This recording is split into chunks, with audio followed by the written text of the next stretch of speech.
Hello, everyone. It's Lydia with the Oneness Junkie podcast and YouTube channel. Oh my gosh, guys, it's been so long since I had an episode, and some of y'all may remember when I actually did finally record an episode. I let you all know that my mom had unexpectedly passed away on May 25th of this year, 2023. And so I've just been having to do a lot with that. And so this has been my focus and priority. But I connected yesterday with my friend, longtime friend for over 15 years, Leanne. I've got Leanne here with me today. Hi, Leanne. Hi, Lydia. So good to be here. Thank you.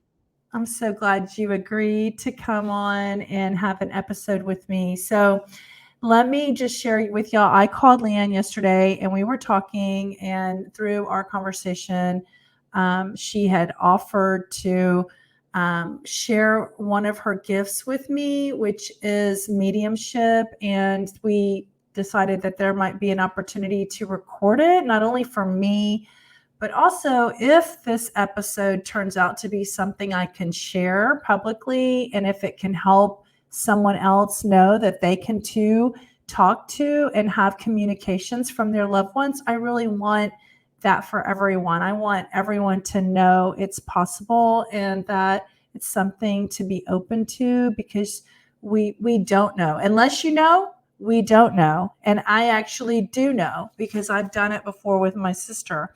So my sister who passed away. So I want to share that I have my mom up here in the screen. I decided to do this episode in front of my fireplace so my mom could be up there behind me in the video. And we're going to have Leanne in a second introduce herself and kind of so the audience can get a chance to get to know who Leanne is. And actually, Leanne's available to do this type of reading for anyone in the really globally. Actually, if y'all can match up a time frame, then she can do this on a similar platform like a Zoom experience for y'all, and you can have it privately. So anyway, Leanne, thank you so much for being here today. And I'd love for you to just introduce yourself to our listening audience. Great. And of course, and thank you so much for the opportunity, Lydia, to be able to introduce myself and let people know about what I do. But just to kind of give a little bit of a background story, I've actually been communicating with spirits for a very long time. When I was a little girl, I can remember being maybe about 4 years old and in the backyard and talking to somebody without a body. And I would do it all the time. I'd be on my swing set and there'd be spirits. But there was something about it that I think, and I'm not even sure what happened. I was little, so I don't remember. But my mom, when we were so in tune with our parents when we're little, and something about it frightened my mother. And I turned it off for a long time. And also, I was raised religious. We were Catholic. That wasn't really a thing in our family. So, that was just not anything that I wanted to experience during that time period. So it was quiet for a long time. But in, I would say about 1995, I had an awakening experience. My roommate's mother at the time was an intuitive lady. And she looked at me one day and she goes, "You're going to see an aura."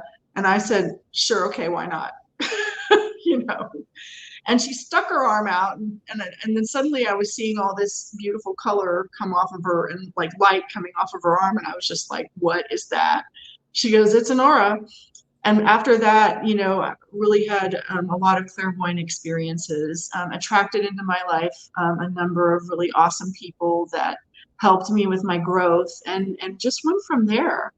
But I also had an experience with death. My mom passed when I was 28, and that was really hard. And so I really understand the grieving process, and I know how hard it is to like want that person and to miss them and not have them there to just talk to them and call them on the phone whenever you want. And I feel like if I had had somebody like me then, it would have helped me to process my grief a little faster than I did. So I'm really excited to be able to step into this role to help people, to know that their loved ones are fine, they're okay, and they're still available for phone conversations because I'm like a cell phone.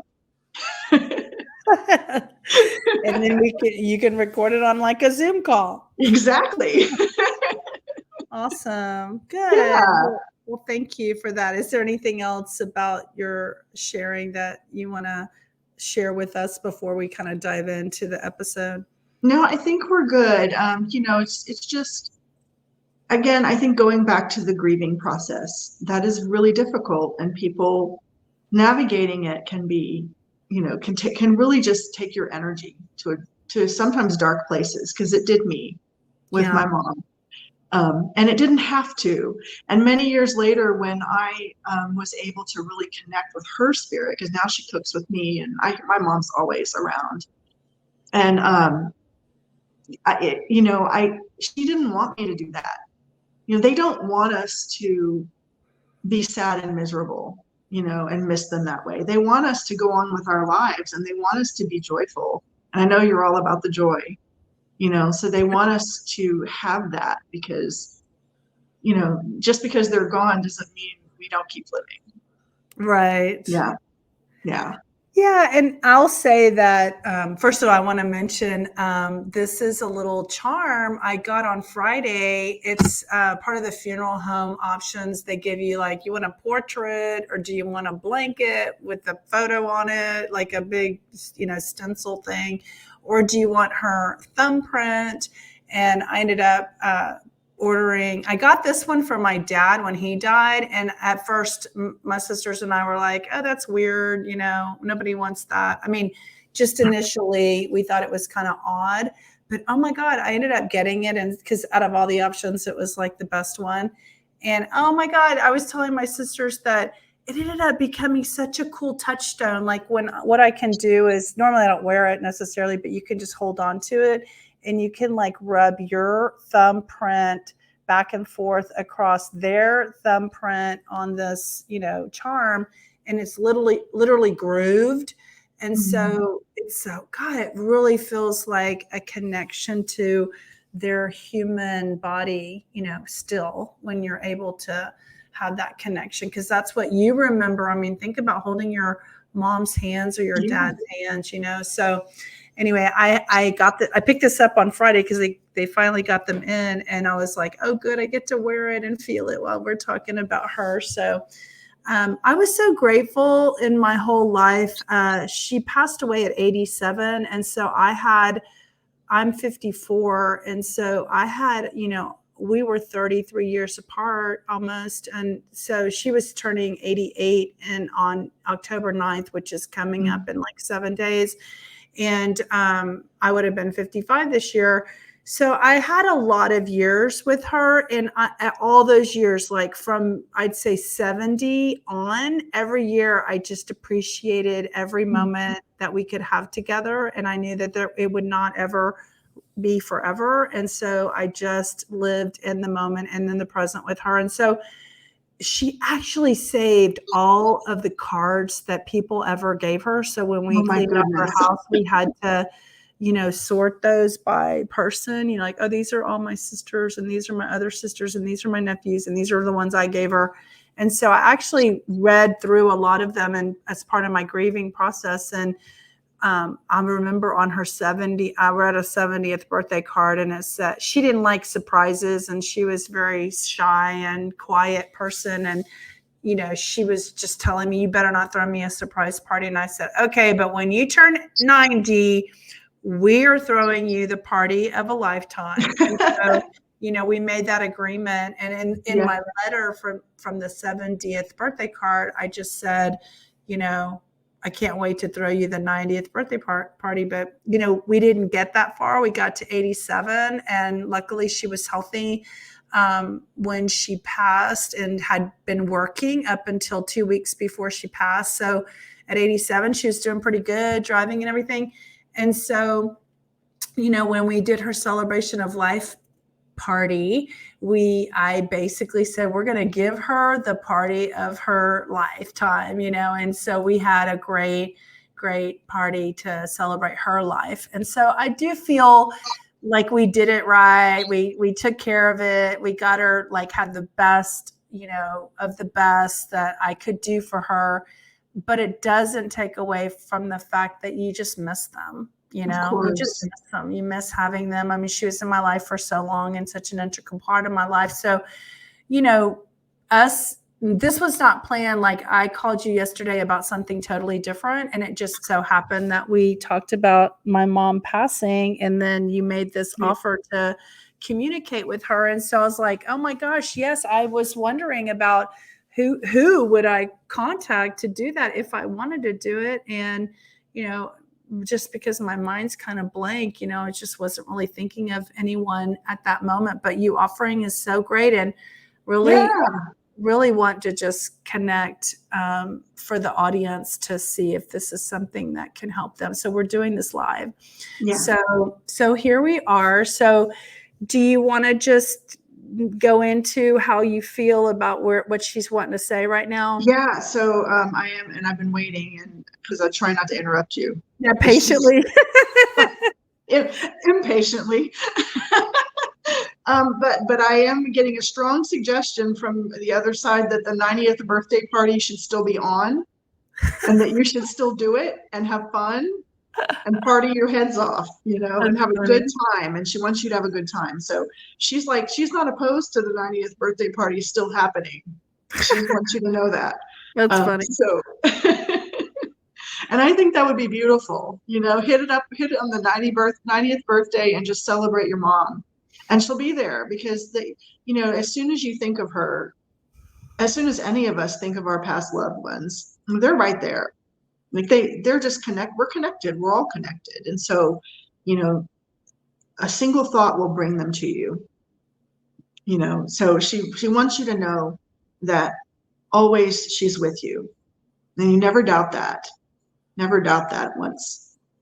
But she did say, and we just started to talk about this and it cracked me up because she was not happy about leaving her life when she did, because she still had plans and she still had things like she wanted to do. She was like, man, it's kind of like, darn it. That sounds like her. Like, I'm not done yet. Yeah, she definitely she could didn't have get a stayed couple longer. things done that she wanted to get done. So when you said that to me earlier, it made a lot of sense. Like, that totally sounds like her. Yeah. She could have seen herself really getting into oh gosh, I'm like getting gardening from her. Did she like to do yeah, she loved her garden. Did she quilt or do anything like that? No, but it's funny because she had these little patches of material she used to be a seamstress. And so she had all these patches of material that, like, when she retired, remember, she was working, so she didn't have the energy and she was tired. But in her mind, whenever she was going to retire and have time, she was going to patch all these little pieces of material that she made all our little children dresses from and make a quilt. And so that's what it was then, because she's talking about quilting. And I thought, well, which is funny because she doesn't quilt, but she had a plan. She was going to quilt. Yeah, she's gonna put all those little pieces complaining together. That she didn't get to make the quilt. Make the quilt, yeah. So she's like, I don't know. She's like, maybe Lydia can do it. I don't know. Yeah, well, tell her I sent those off to Dory, so we'll see what she does. Oh, okay, good. Well, somebody will do it then. But yeah, so she's just giving me the impression that there was stuff she still wanted to do, and so she's kind of, bummed that she didn't get a chance to do that. But yet, at the same time, she really enjoys the wider perspective she has now, and she wanted to be very clear that she saw Jesus when she saw him. She's like, he was there. Oh, when she passed? When she passed. Okay. Yeah. He brought her over. Yeah. He brought her over. Yeah. So I don't know if that was important for her, like religion. Was that important for her? Her connection with Jesus? Baptist. She was a Baptist. Yes. Going home to see Jesus. I think we even sang one of those, when we all get to heaven, what a day of rejoicing that'll be. Like, I think that was her celebration of life. I'm curious because, I told you the other day that she was while she was alive, the week before she actually unexpectedly passed, she was telling me that Michael Jackson and Oh JFK yeah, Jr. and Elvis and Robin Williams were still alive. They were just in hiding. And I was telling you that I feel like she yeah, was somehow already connecting to where she was headed. yeah. So I want to know, did she find him where she was where she's She said at? she found Elvis. She found Elvis. She said that. She's so funny. That's funny because Elvis. when she Did was she like Elvis? alive, Huh? well, listen to this. When she was alive in, her 50s, in the 50s, she went to the Louisiana State Fair and Elvis came and stood next to her and sang before he got real popular. This is when he first was getting started, and he would go. Was it the No, it was called the Louisiana Hayride. Uh-huh. And I don't know if you saw that Elvis movie, but the first Mhm. scene where Elvis performed was in that movie, the Okay. Louisiana Hayride. And I was like, Mom, that's where you saw Elvis for the first time. Because it was a smaller venue of singing in the Louisiana Hayride time. So I'm not surprised she's saying she's found Elvis in the She's other like going, oh, and he's afterlife. good looking. And I mean, she's just funny. Your mom is so cute. She is cute. She's so sweet. Yeah, she's very sweet and she's so motherly. I mean, she has that mom energy totally. Yeah, You know? yeah. Yeah, yeah. Calm. She was the calm in any storm for sure.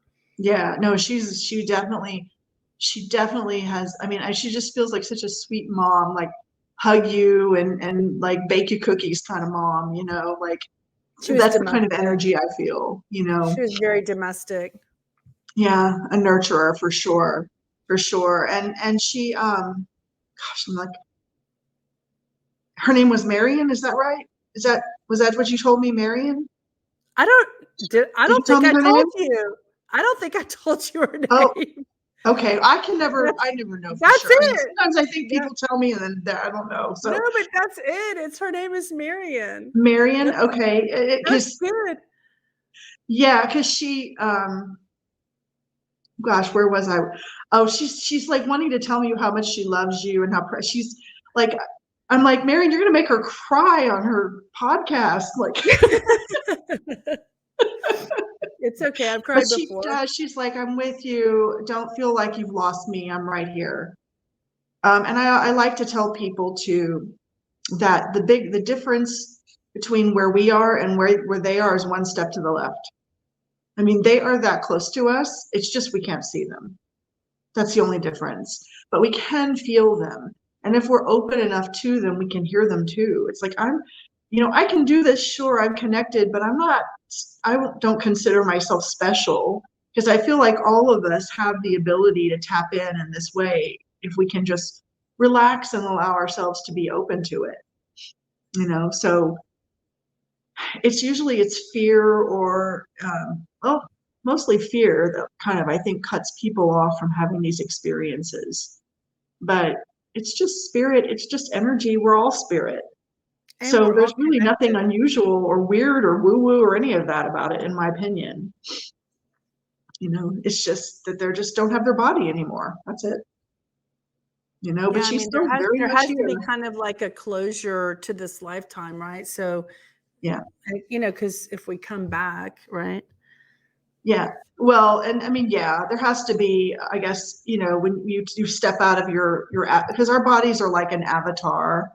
So we step away from our avatar when the avatar is done, whether it's from an accident or a natural death or whatever the case may be, and step back into our spirit body.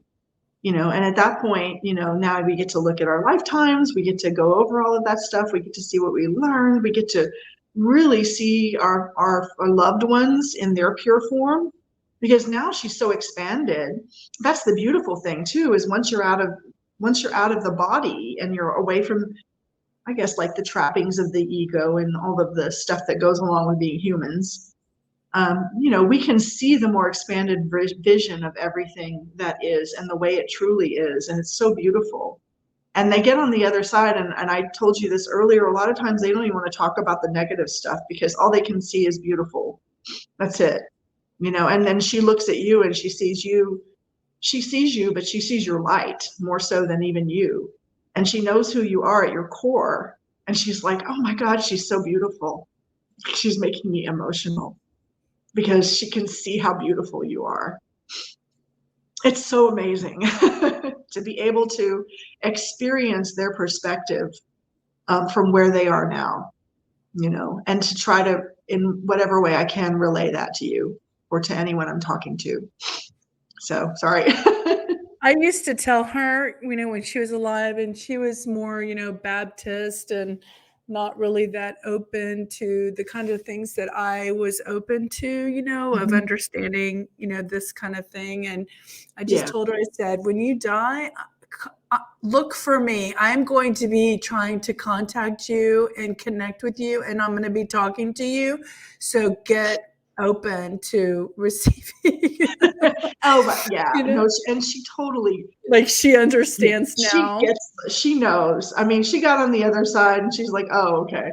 I mean, because, like she just remembered the veil is gone, right? There's none of that baggage that we have as humans anymore. It just kind of falls away, after, and initially we're still very much in our personalities, but that sort of like falls away and become more and more our true selves. And um, so she has that expanded perspective now.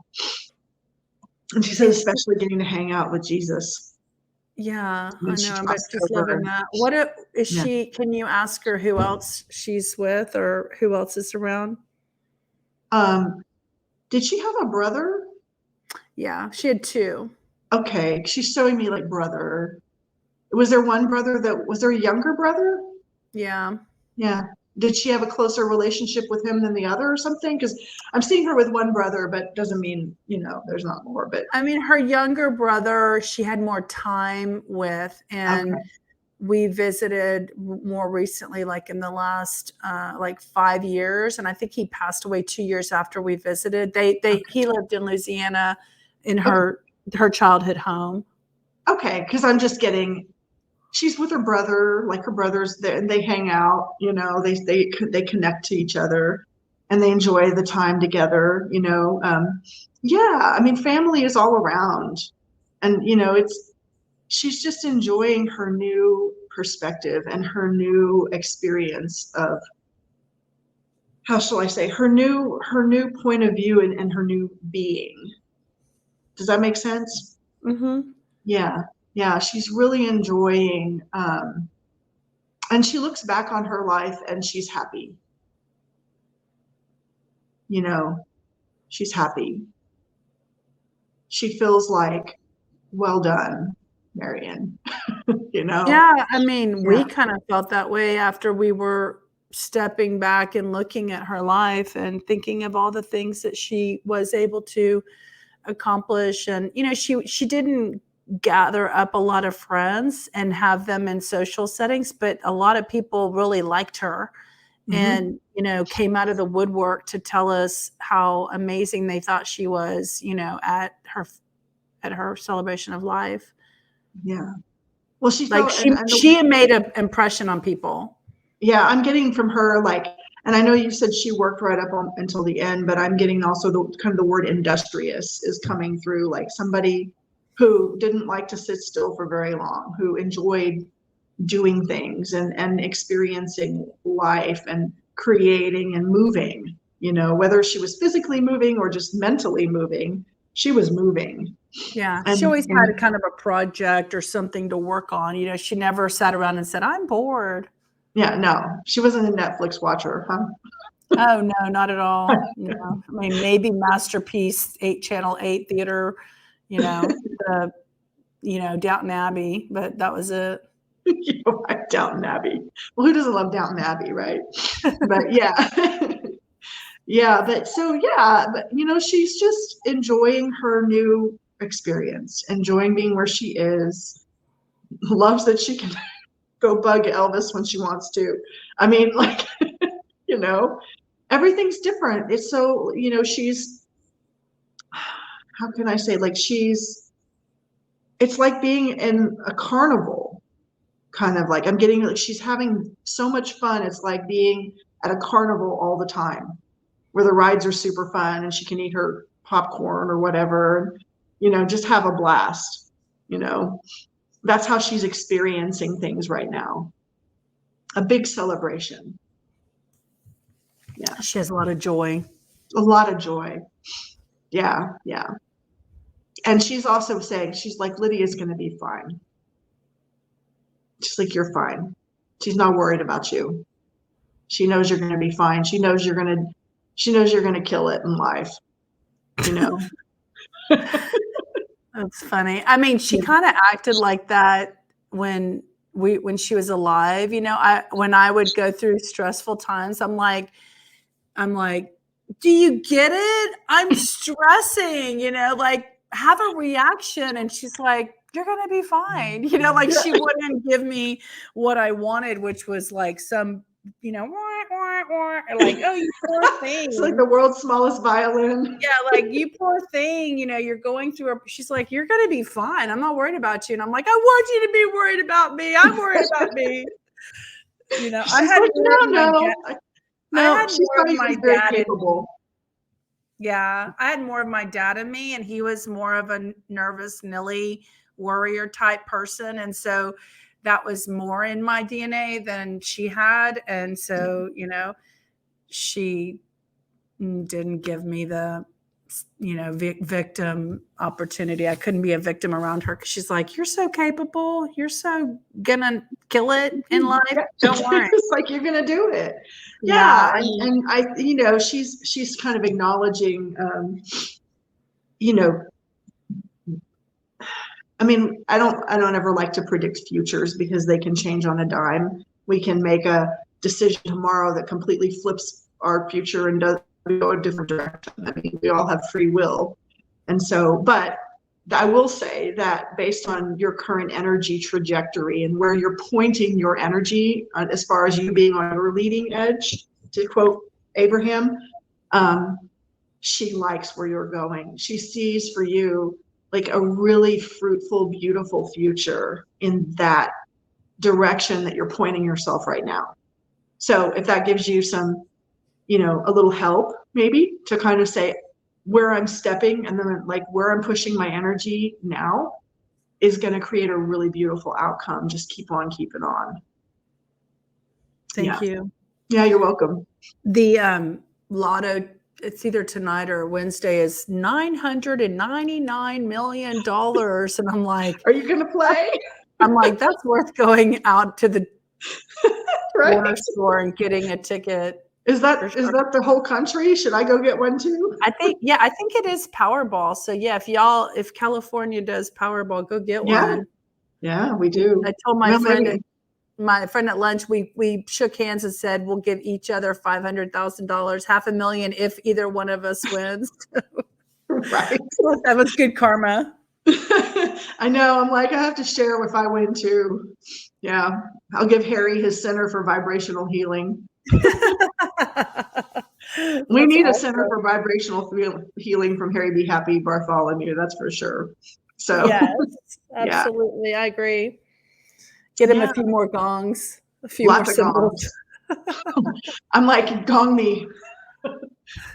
I need to get sound healed. We all need it. Everybody needs to take care of themselves, Yeah. That's another message. I get that from my guides from the other side all the time. It's like, what are you doing? Like, are you taking care of yourself? Are you looking after yourself? Because we can't help others if we're not taking care of ourselves. It's just essential. Yeah. So, yeah. Agree. Yeah. Is there anything else that she wants to share with me on this episode?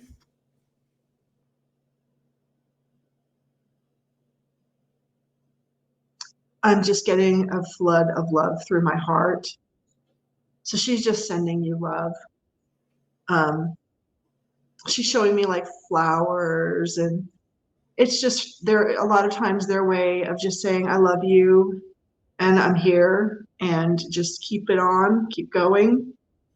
I'm going to be right by your side. That's what I'm getting. But this huge opening of the heart. And also, oh gosh, and so much pride.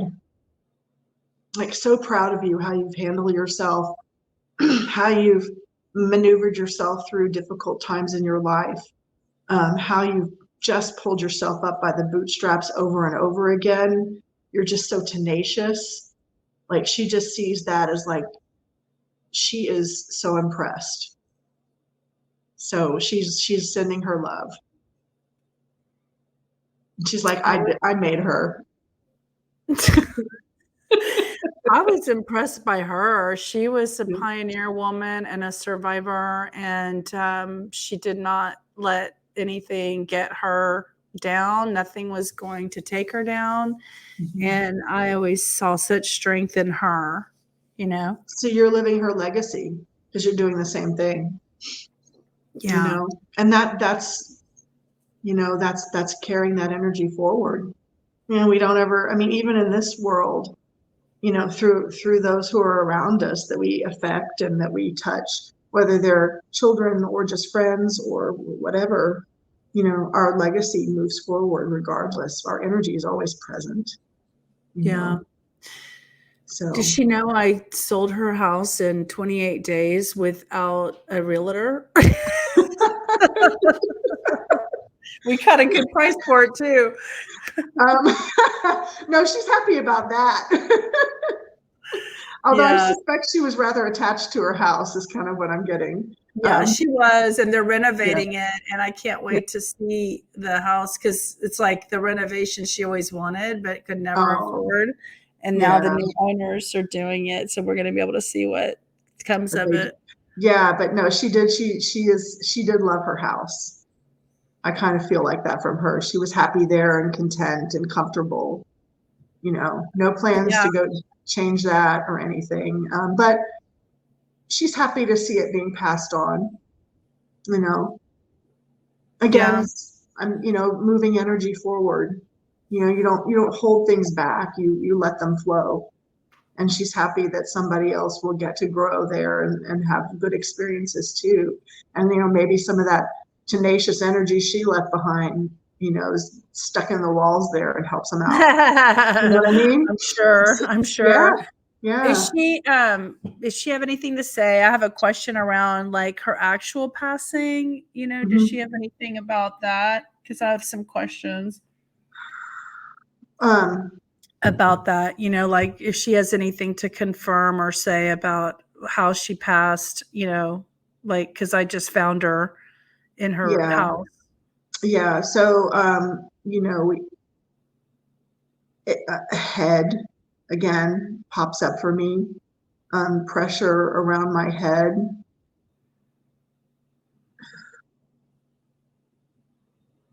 So I'm still feeling from her something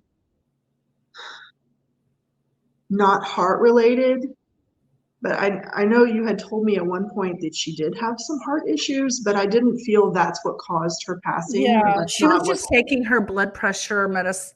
She didn't have blood pressure medicine, but she was taking her blood pressure to always watch it. And then if it was too high, she would have like a little downer pill, but that was only like when it was too high. So she was always like watching it, like in the last 3 years. Yeah.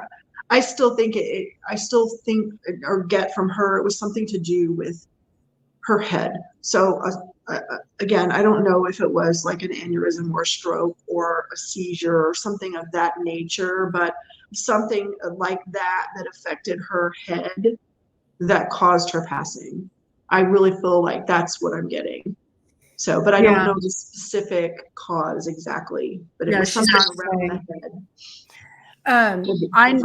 I feel like, and I know one of my sisters and I have talked about it, that, you know, there is some words out there where people say that, you know, we can kind of choose, you know, how we die, or that there's a certain relationship that we have with ourselves on the way that we die, you know, like how we die. I don't know if that's, I mean, I don't know yet. So I will tell you my understanding of that, and just from an intuitive knowing and communication with my own team, you know, is is that oftentimes most people will have multiple exit points kind of set up before we come into these lives. Like, okay, we have point A here, and then point B, and then maybe like point C. And then maybe point C is like the final one. Like, if you don't take A or B, you're definitely going out on C, kind of like that. So, and I know for myself, I've already passed one potential exit point when I had abdominal surgery in 2015. I had an obstruction, and I had to have Wow. major surgery. So that was a potential. Like, I could have exited then.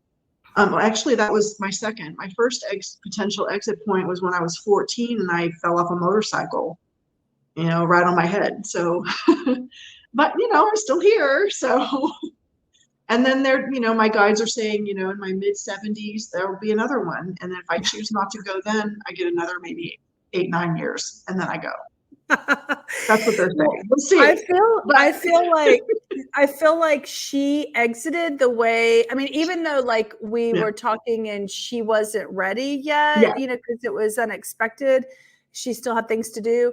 But I feel like she kind of exited on her terms. And I used to say, or I said to my sister that because my mom was so healthy and eating for the last 20 years of her life, she transformed it and she was eating healthy herbs and fruits and vegetables a lot.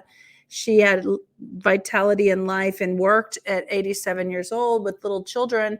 Yeah. I feel like she showed us how to live by example, and then she showed us how to die, and she died quickly and no pain and no suffering in a hospital, because she hated the idea of being in a hospital. And I feel like she just would not have gone that way. Like she wasn't going to go that way, because she told me during COVID, if I get COVID, do not send me to a hospital. I'd rather die in my house than die in a hospital, alone.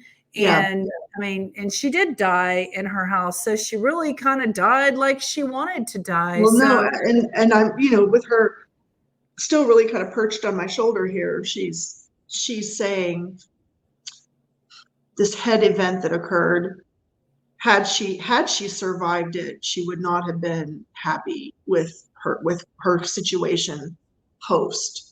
So like needing help. She hated people helping her. She did not want assistance. She was the most independent person I know.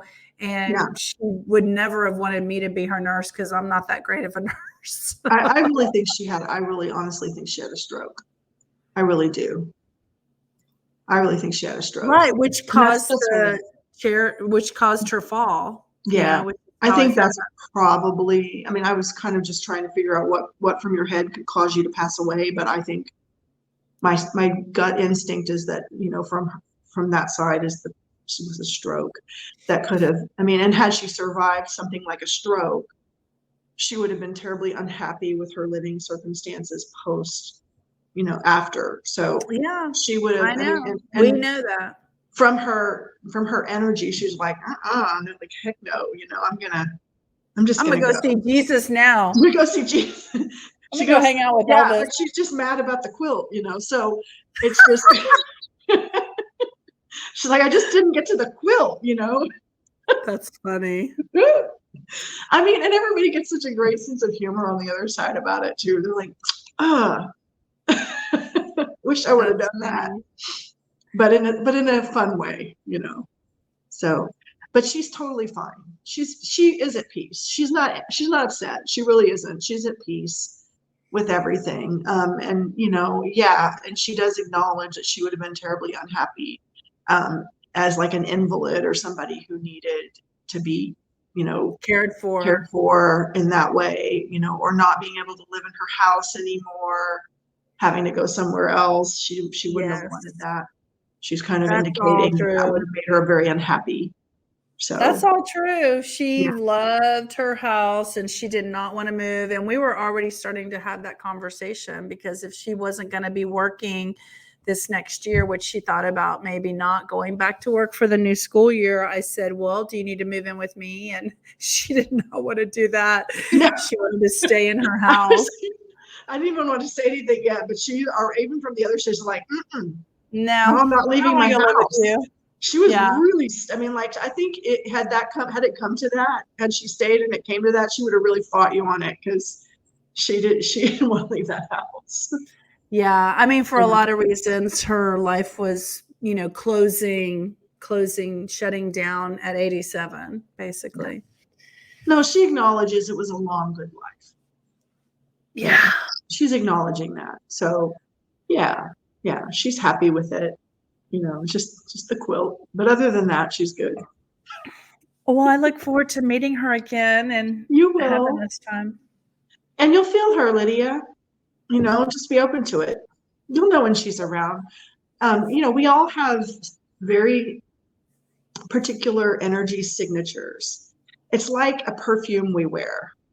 Like, when somebody wears a certain kind of perfume all the time, and they walk in the room and you smell the perfume, you're like, oh, it's so and so. That's their scent. It's kind of the same thing. Like, we all have our own vibrational signature that is uniquely us. So your mom has her own like spiritual perfume that when she's in the room with you, you're going to know it. You're going to be like, oh, there's mom. I feel her, you know, and so you'll know when she's around. Yeah. She'll make sure of it. Awesome. Yeah. Well, if there's not anything else, I just want to thank you You're for, welcome. being here today. And actually, if we end up posting this Mhm. episode and anyone's interested in getting in touch with Leanne, do you want to tell them, Leanne, what are all the different ways they can connect with you if they have any Yes. questions? Yes, they can go to my website. It's lovelyangel.com, and Lydia's got it nicely posted for us here, but it's spelled LOVELEIGHANGEL. You can also find me on Facebook under under Facebook under Lee Angel.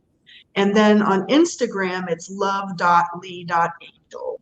And that's my Instagram. So you can find me in any of those places. Feel free to reach out on Messenger and give me a shout. I would love to help people out. It gives me so much joy and peace to be able to do it. So, Yeah, yeah. I understand. Yeah, good. Well, thank you. Thank you You're again for welcome. taking the time to do that. Thank you. You're welcome. So, when I hit the close button, don't jump off because we can still talk after I shut the episode off. Okay. Okay. So, we'll talk to you later. Thanks, everybody. Bye. Thank you. Bye.